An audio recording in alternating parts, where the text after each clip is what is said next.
Bonjour, vous avez suivi la formation de 2 jours pour les enseignants sur le mind mapping. Vous pouvez vous présenter?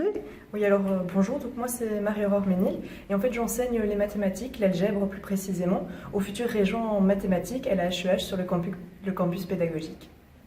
Bonjour, moi je m'appelle Fabienne Simon, j'enseigne la biologie aux futurs régents en sciences à la HEH au campus pédagogique de Mons. Et merci. Et vous ressortez avec quoi après ces 2 journées de formation? Alors, moi je sors avec une nouvelle méthode d'apprentissage pour mes élèves, d'aide aussi, parce que j'ai des élèves qui ont plus de difficultés pour certains points de la matière qui sont peut-être plus abstraits, donc pour que ce soit beaucoup plus concret pour eux et pour mes projets, parce que j'ai plusieurs projets et pour l'organisation de mes projets et le suivi de mes projets auprès des élèves, parce que c'est toujours un petit souci d'avoir tout en temps et en heure. Voilà. Oui, alors au niveau de ce que j'en ressors aussi, c'est un peu la même chose.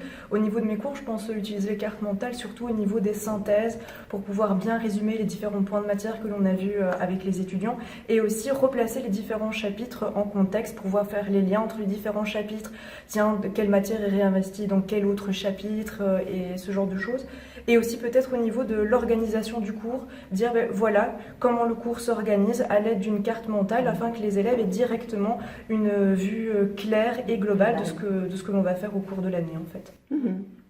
À votre avis, quels sont les plus de la formation OptiMind? Alors en ce qui me concerne, ce que j'ai beaucoup aimé, c'est que ça alliait tant le côté un peu plus théorique, où on apprenait un petit peu sur la pédagogie, sur le fonctionnement du cerveau. Étant matheuse à la base, je n'avais pas vraiment de connaissances à ce niveau-là, donc comment fonctionne le cerveau, et donc ça c'est vrai que c'est quand même une plus-value. Et alors ensuite, il y avait les parties pratiques, où on a pu expérimenter, faire ses premières cartes mentales, et moi ça m'a vraiment beaucoup plu, le fait de pouvoir dessiner, et puis d'apprendre à utiliser le logiciel, et de découvrir en fait tout ce qu'il nous offre et toutes les possibilités, ça c'était vraiment très intéressant. Oui. En ce qui me concerne, c'est aussi bien sûr les exemples. Alors l'exemple frappant, c'est le fameux exemple de l'excursion organisée au niveau du projet.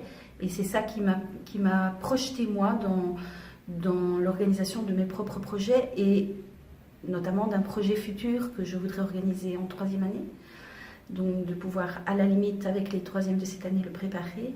Donc, et puis les exemples donc, et le fait qu'on ait réalisé, qu'on ait pratiqué des cartes mentales, d'abord par écrit, avec les brainstorming et puis la réalisation de la carte mentale, parce qu'au départ, moi je confondais brainstorming et carte mentale, et donc ça a vraiment bien structuré. Et alors le logiciel, l'utilisation du logiciel qui est très très rapide, qui est très simple. Très intuitif. Très intuitif, tout à fait, très intuitif. Et donc qui permet rapidement de réaliser vraiment de chouettes cartes mentales qui à mon avis peuvent être très intéressantes. Eh bien merci beaucoup et bonne route avec les cartes. Merci à vous. Beaucoup, merci à vous.